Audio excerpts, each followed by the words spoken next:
Great, sounds good. Yep. Good morning, everyone. Welcome to the December 2023 meeting of the Incarceration Prevention and Reduction Task Force Steering Committee. First order of business is the land acknowledgement statement. Before we begin, we acknowledge that we are gathered on the traditional and unceded territory of the Lummi, Nooksack, Samish, and Semiahmoo people who have cared for and tended this land since time immemorial. Truth and acknowledgement are critical to building mutual respect and connection across all barriers of heritage and difference. We begin this effort to acknowledge what has been buried by honoring the truth. We pay respect to their elders, past and present. Please take a moment to consider the many legacies of violence, displacement, migration, and settlement that bring us together here today. And please join us in uncovering such truths at any and all public events. I'll call this meeting to order. Everybody has received the agenda and the packet, such as it is. I think the first order of business is the 2024 meeting calendar attached to the agenda. And Jill, is there anything you want to say about this? Nope. Okay. This will go before the task force at the December meeting for approval. Okay. Stephen, So yes, one Jill. question. Do you want to add that agenda item, the pretrial processes work group to the agenda today? Yes, I would. I didn't know whether to do it at the front end or I think yeah, I think it's typical at the front end to say, hey, are there any other corrections to the agenda? So I assume we just put it in other business. yeah, that's fine. Perfect. Okay, cool. Sorry to interrupt. No, that's okay. So this will be the opportunity for us to make any alterations in the 2024 task force calendar that we want to send up to the task force as a whole for approval. Are there any thoughts in looking at this?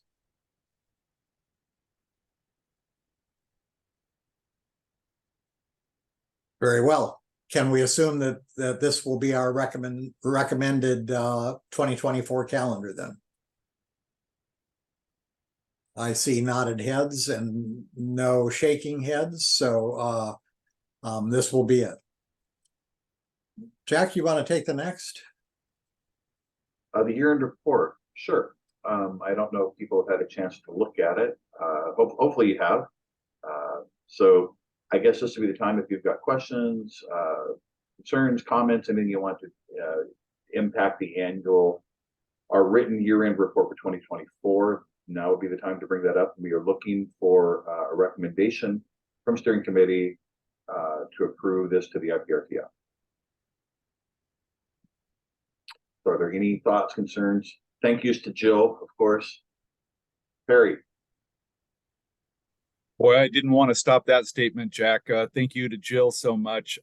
There's just a couple of really minor components on the Deacon Center for Hope Crisis Stabilization Center that I'll send to Jill. Just, honestly, a couple of minor items. Otherwise, great for me from my perspective. Cool. All right. I assume it's just literally minor items that aren't too substantive, just like corrections of factual data or something. Great. Okay. Anybody have any concern with? I mean, I'm fine with that. I assume everyone else probably is too. Okay, great. Any other questions, comments on the annual report? And Jill, can you walk us through? So I think what happens at this point is we would make a recommendation today to approve it. The task force meets, and do we meet on the 18th? Yes, on the 18th. Okay, and then the task force would approve it on the 18th, and then it would go to the county council. Correct. Okay, cool. Just so everybody knows, that would be the process. So if you did see something, I suppose there would be another opportunity to impact it potentially at that December 18th meeting as well. Okay, Raylene. So just real quick, I'm assuming we're leaving me as court administrator because I was there for the majority of 2023 and Dave Reynolds. I'm assuming that part of the report on the name said the task force will remain the same, but I just wanted to point out that the changes, we might need to make sure that we update it for future reports. Well, and Jill, can we maybe put her former position, then a slash in the new one, or an asterisk saying Raylene is now? I mean, I think acknowledging that in there sort of makes some sense because you're in that position now. So even though most of it was the other one, I think, I mean, I'm open to another. It seems logical, but there might be a reason it isn't. I mean, I'm happy to do that. If I do that, I would need to apply that equally across the board. So for Caleb's position as well. And there's probably a few more. There's been a lot of changes in the past few months in leadership. So Oh, okay. See, I knew there was something I wasn't aware of. So what do you prefer, really? Or do you care? I don't care. I guess it's just a matter of making sure that as we move forward, that people aren't reaching out to me thinking I'm still in Blaine, so that when we move forward to the next year that there's changes in leadership. I mean, there's going to be changes in leadership for the task force across the board in different areas. So I don't know, maybe it wouldn't be a bad idea to have some short little paragraph saying that there's been shifting retirements, new people coming in and out at the end of 2023 to the beginning of 2024, and not necessarily put it all in that front. I don't know. I mean, that's just a thought that we might want to consider because there is a lot of changes. I was having the same thought as Raylene. Maybe in that 2023 update section, Jill, there could be a paragraph about those transitions. I know that's not the retrospective approach of much of the rest of the report, but it does flag up front some of the changes that are in the works. Yeah, I thought that I had a section in here about changes in 2024. I'm sorry if I didn't get to it. Oddly, I'm not seeing it, so I'll have to go back and take a look at that. But and yes, I do go through a process every year to update all templates and to make sure everything is correct for the new year. So that's just standard operating procedure on my end. Tyler. Yeah, morning, everybody. Page 7 of the report kind of recognizes upcoming changes to the IPRTF and talks about the significant membership and leadership changes. So, Jill, that might be a good spot just to review and maybe add some detail to this conversation, or just leave it as is if it already covers it. Tyler. Cool, thank you. Anyone else? Caleb, what's your new job? I didn't know you had a new I've been promoted to Chief Corrections Deputy. was that Wendy's former? That's Oh, is correct. Wendy not there?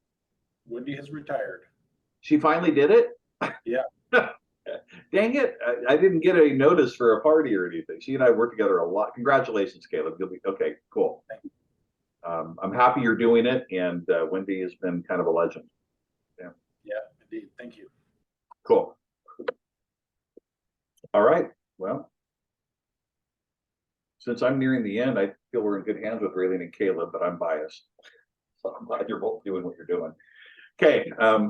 I guess I should be mindful I'm on a recorded meeting, so it's a personal opinion, not necessarily the task force, but I've worked with these people and I trust their competence.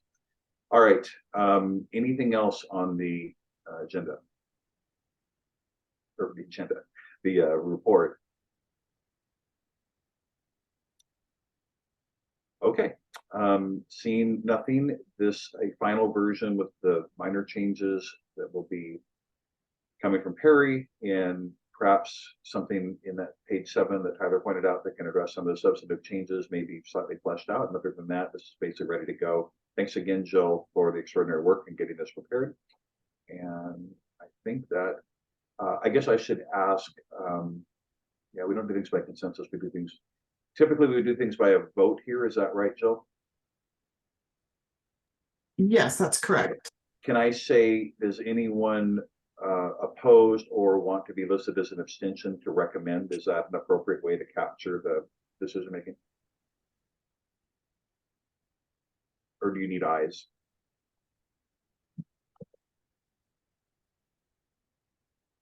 All right, well, not hearing anything, I'm going to ask, is anyone opposed to recommending the annual year-end report be recommended for approval to the task force? Is anyone opposed to that?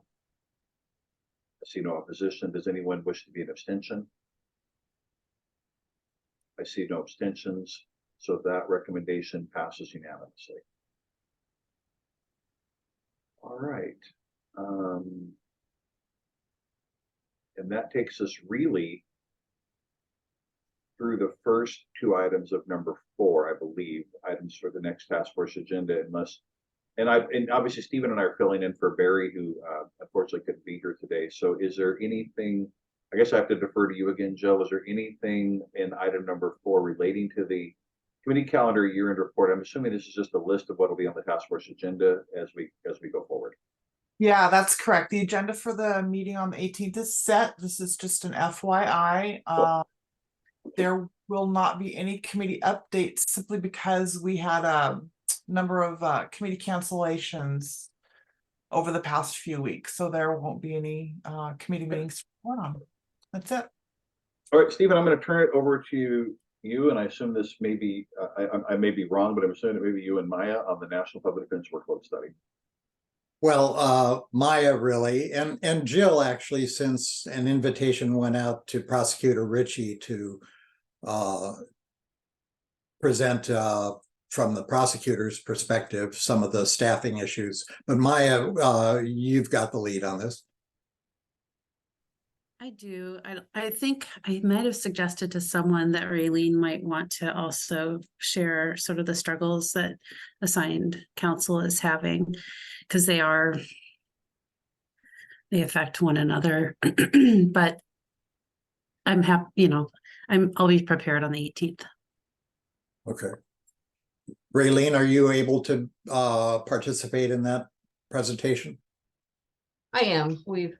I've kind of dove into the deep end here on assigned counsel and how the lack of attorneys and the need to bring people on to try certain cases is a struggle for the county, for statewide, nationwide concerns about possible changes.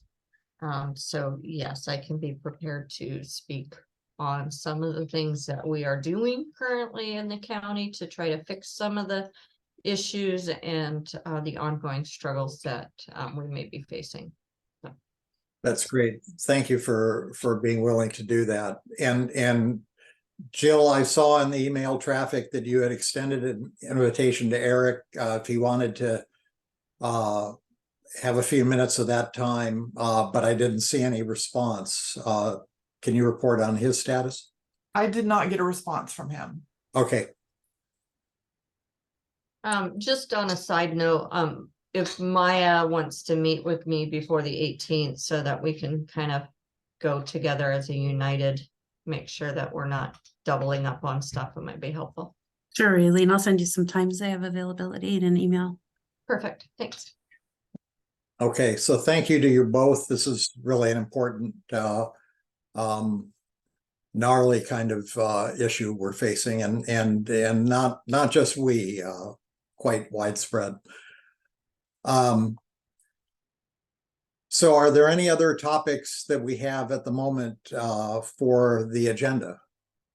Stephen, one question on Prosecutor Ritchie, just to make sure you got that email. Should you maybe give him a call, or should somebody just leave him a voice? We want to make sure I know it's probably likely he got that invitation, but I hate to show up and he gets a lot of emails and say I never saw it. Or is that redundant? Jill, do you have a suggestion on that? I'm glad to email him and check in. I think if there's a second email, would be best coming from you too. He's seen my email already, so maybe just a reminder from you Yeah, guys. can you send them a couple sentences? Hey, we had steering committee meeting, just want to make sure this invitation's extended if you want this space. I think it's appropriate. Because obviously he's an important voice at the table. I want to make sure we do every effort to give him that space if he can use it. Yeah. And Maya and Raylene, it occurs to me that there is some work going on in county council about defender positions and prosecutor positions. And so I know your focus is on the national study, but if you could update us on the current staffing situation, that would be helpful also. Yeah, I think on my end, I'm going to be updating some of the local stuff on conflict counsel, the cases that we're getting overflow from the public defender's office and some of the struggles that we're dealing with there, and then we can tie that in with the national study. So I think that's a good thing. Moving forward to other items that we might want to look at. We can maybe just touch on that the pretrial services officer was just recently appointed on November 30th. There was an email that went out that Kelsey McDonald has accepted the pretrial services officer position, and she was working in juvenile detention. So might be something we just may want to add to it. That would be useful, and that's the beginning of a nice segue into the other business that I'm going to talk about that Jack mentioned. Because Excuse me, Stephen, can I just clarify, is that an announcement of her position an agenda item, or is that something you just want to announce during the meeting on the 18th? Raylene. I think we can just announce it at the meeting, but Stephen, you let me know if we should put it as a separate agenda. I don't know that we need a formal agenda.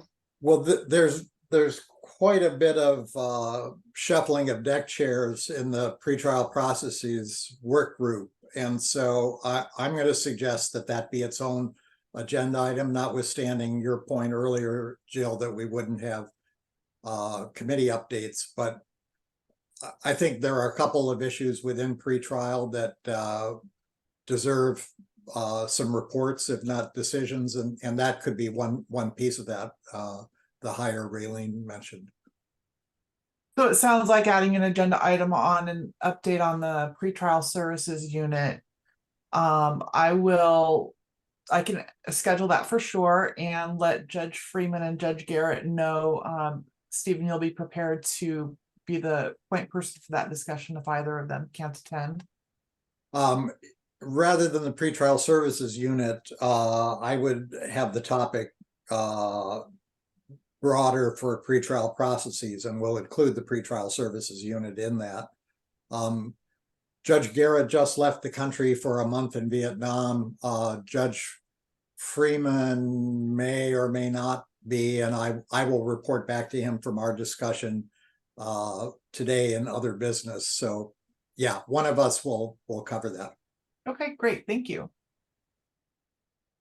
Just going back on that topic to let you know, Judge Freeman is back in the office today, Stephen. And I think as we're looking at that, we may also want to recognize and invite Stephanie Kraft, as she is now the new coordinator administrator for juvenile and for Superior Court. And she is now overseeing the pretrial services unit. So I did warn her that I may be inviting her to a meeting for introduction and to kind of wrap up her role overseeing pretrial services. That would be great, and I hope Stephanie will be a regular invitee to task force meetings, as will you, Raylene. Yeah, I think both of us are finding ourselves being very busy right now, but I think it's important that we're both involved as much as we possibly can. So thanks. Couldn't agree more. So wrapping up our agenda item on the task force agenda, are there any other topics that anyone wants to have considered for the agenda? Arlene. I would like to shift to the Behavioral Medicine Committee. And I would like to serve again as a representative. The committee rosters are done by the chairs, and so that would be a very simple thing for you to Okay, do, Arlene, and we'll be reorganizing with the new task force leadership and so forth after the January meeting. So I think there'll be plenty of opportunity to make that shift. okay. Thank you. Any other thoughts for the December task force agenda? Okay. It's time for other business. I have a topic, and I'm going to turn over the facilitation to Jack for whatever that's worth. And should I just dive into that topic, Jack? Oh, you're muted. Sorry. Yes, absolutely. Go ahead and dive in, and if there's discussion, I'll happy to facilitate it. Yep. Okay.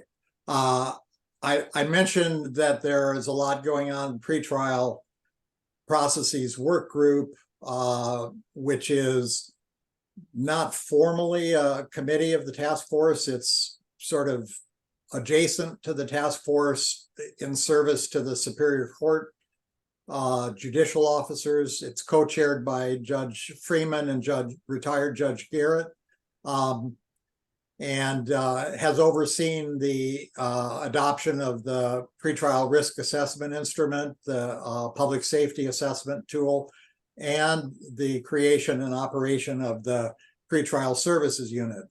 Pretrial services unit had a leadership change, and as Arlene said, we just hired for the second slot there. So there's been some lag in that work that's been compounded by the COVID backlogs, I'll say, and limitations.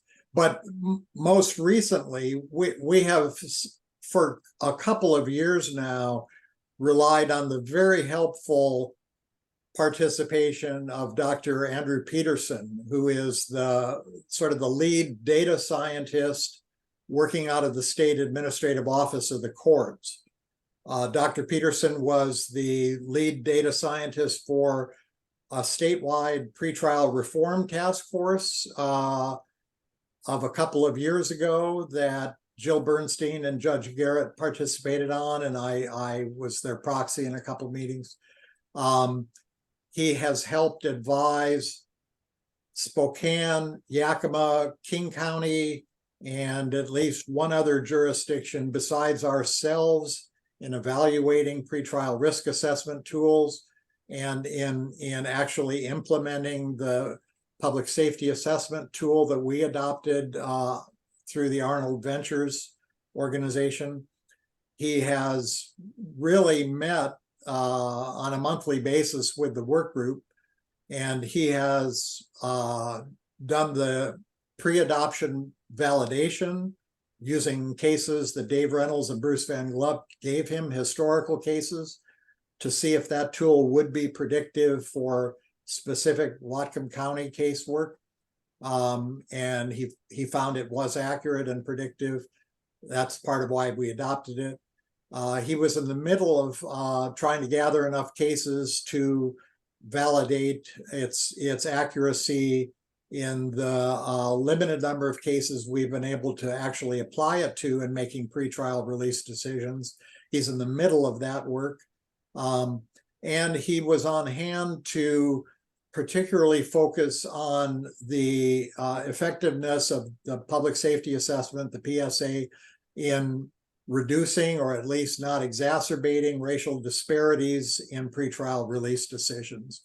So as you can see, data is really at the core of the pretrial processes group, and Dr. Peterson was really at the core of that core work. The reason I'm bringing this up is because the Administrative Office of the Courts has been for a couple of months putting his work on hold while they reevaluated their priorities and their work assignments. And just recently, we were informed by his superior that Dr. Peterson would no longer be made available to our work group. So that's a huge hole in the middle of the pretrial processes work, both in the racial disparities part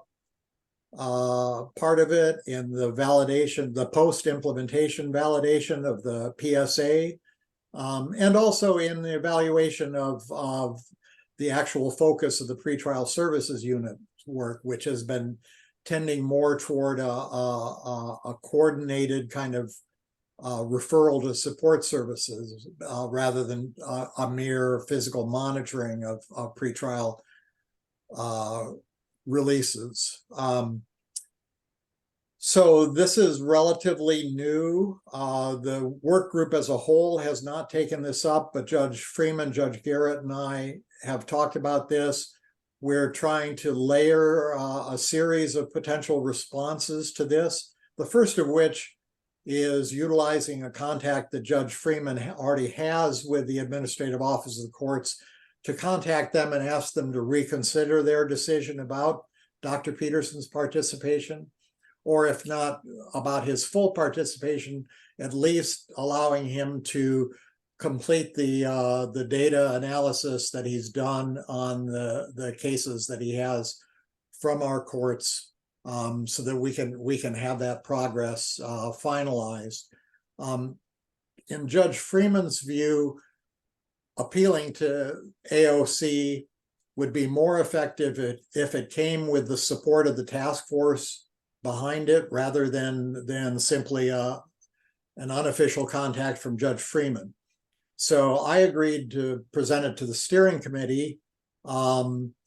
There's not super urgency to this, that is not by the end of the year, because we are already essentially in the holiday season, and sometimes things slow down considerably for the month of December.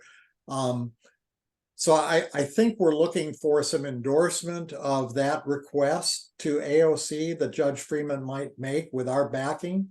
I think the choices would, besides the yes/no question of would we support trying to have AOC change its mind a bit, the second would be what process would we use?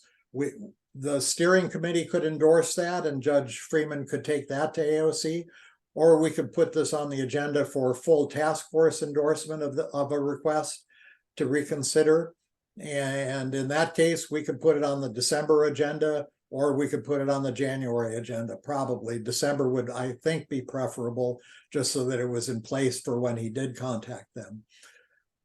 I know that's a lot of information, and it's sort of complex and involves both substance and process, but I hope that's clear. I'd be glad to entertain any questions to make it clearer, and then I'd welcome some discussion about whether we want to endorse a request for reconsideration and how we want to go about doing that. Raylene, I see your hand. Stephen, before I call Raylene, I just want to frame this slightly. So there's two parts to this, I think. One is, do we want to request? And then if we do, how do we do that? Is that correct? Yes, that's the correct. question I have for you, so I know you're recommending that we request it. Do you have a preference you could share of how that request, like how that request comes from? I think the stronger would be a formal endorsement of that request by the task force. Okay. By actually the task force. So what your preference would be, what you're recommending, is that there be a request, and that request come in this case with the task force requesting it, and the chair is typically signing it off like we do other letters, correct? Yeah, and I don't know if we need to actually formalize it in the letter that you and I signed, Jack, or whether we just have the action taken by the task force and Judge Freeman can communicate that. And I guess part and parcel with that best of all worlds kind of recommendation would be that we take this up at our December meeting coming up We'd have to if it's a full task force. And Yeah. Berlin, I totally see your hand and I'm not trying to ignore you, but I suspect Jill wants to clarify something about the letters or something before I Yeah. call. Thank you, Jack. The ideal process would be for someone, I'm assuming it would be you, Stephen, to write a draft recommendation or a draft letter that the task force can review at its meeting in December. So it would likely be something hopefully you can put together today or tomorrow that I can put in the packet. The task force would then vote on that letter or make changes to it as necessary. The letter can go directly to whatever official you want it sent to, as the task force is empowered to make recommendations to appropriate officials, is what the code says. It would be probably, in my opinion, wise to also copy the county council and the county executive on that letter. Sure. Cool, thank you. Thank you, Jill, for clarification. And for everybody, I just wanted to make sure we're all gonna be talking on the same page. So 2 parts, do you support the request? And if so, that approach similar or different than what Stephen's recommending? And really? Thanks. I'll try and make this really quick. Stephen, I will try to get Pam Englert, not Pam, Jeannie Englert and Angie Autry with AOC in contact with you in reference to the state pretrial services group. I was involved in that before leaving. I think Tank was also involved in that group as well. And Andrew Peterson happens to be on that group. And they've also helped on implementing some of the work that we want implemented here in Whatcom County and other counties. So they might be able to help with recommendations if we can't get what we need from AOC, or on how to make the processes a little bit more smoother. So like I said, I'm pretty sure I still have the contact information. I just have to research from my email from Blaine to transfer some of it over here, but I can probably get that information from Angie and Jeannie and get it forwarded to you to assist you in these endeavors, Stephen. If you think that'll help.